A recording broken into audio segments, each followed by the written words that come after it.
বন্ধুরা, তো এটা হচ্ছে শ্রাবণ মাসের শেষ সোমবার। তো শেষ সোমবার সেজন্য একটু ভালো মতোই পুজো দিব। তার জন্য দেখো 5 ফল আর এদিকে ফুল মালা হচ্ছে সব রকমই জোগাড় আমার হয়েছে। সাবু কলা প্রসাদ সব হয়ে গেছে, আর ফলটা দিদা বানিয়ে দিচ্ছে।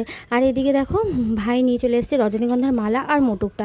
এখন আমি দেখো শিব ঠাকুরকে আগে হচ্ছে ভালো করে ঘি আর মধুটা দিয়ে ভালো করে মাখিয়ে স্নান করে নেব। যা যা আছে মানে টক দই যেগুলো উপকরণ আছে পঞ্চামৃত সব দিয়ে ভালো করে আগে স্নান করিয়ে নিলাম শিবটাকে করে, তারপর বসিয়ে দিলাম দেখো আসনে। এবার দেখো কত সুন্দর করে আমি সব সাজিয়ে নিয়েছি।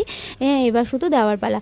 তো দেখো ফার্স্টে আমি যে জলটা ঢেলে নিচ্ছি, দুধ জলটা ঢেলে দিলাম ঠাকুরের মানে। তারপরে দেখো মালাটা পরিয়ে দিলাম, আকন্দ ফুলের মালা দুজনকেই পরিয়ে দিলাম, শিব আর নন্দীকে। তারপরে একে একে বেলপাতা, ধুতরা ফুল, তারপরে হচ্ছে নীল ফুল সব দিয়ে দিলাম, আর 5 ফলগুলোও দিয়ে দিলাম। তো অন্য সোমবারগুলোতে আমি 5 ফল দিইনি, তো শেষ সোমবারটাতে যেন 5 ফল দিলাম।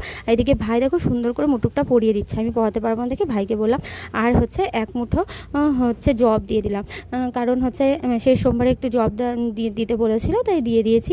আর এদিকে ফলগুলো মিষ্টিগুলো সুন্দর করে সাজিয়ে দিলাম ঠাকুরের সামনে। আর আমরা প্রত্যেক সোমবারে দুধ কলা দিই ঠাকুরকে, শিব ঠাকুরকে, তো সেটাও দিয়ে দিলাম। এদিকে তেলের প্রদীপটাও দেখিয়ে দিচ্ছি আস্তে আস্তে। তারপরে এমনি প্রদীপও ধূপকাঠিটাও দেখিয়ে দিলাম হচ্ছে। আর আমার ভোলে বাবাকে কেমন লাগছে দেখো, খুবই সুন্দর লাগছে। আর এদিকে বাদবাকি যে ঠাকুরগুলো আছে ওগুলো দিদা একটু পুজো করে নিল, আর আমি এদিকে দেখো 5 লিটার শিব চল্লিশাটা পরে নিলাম আর প্রণাম করে নিলাম ঠাকুরকে। আর দেখো কেমন লাগছে, ওই ঠাকুরগুলোকে পুজো দেওয়া হয়ে গেছে সব ঠাকুরকে।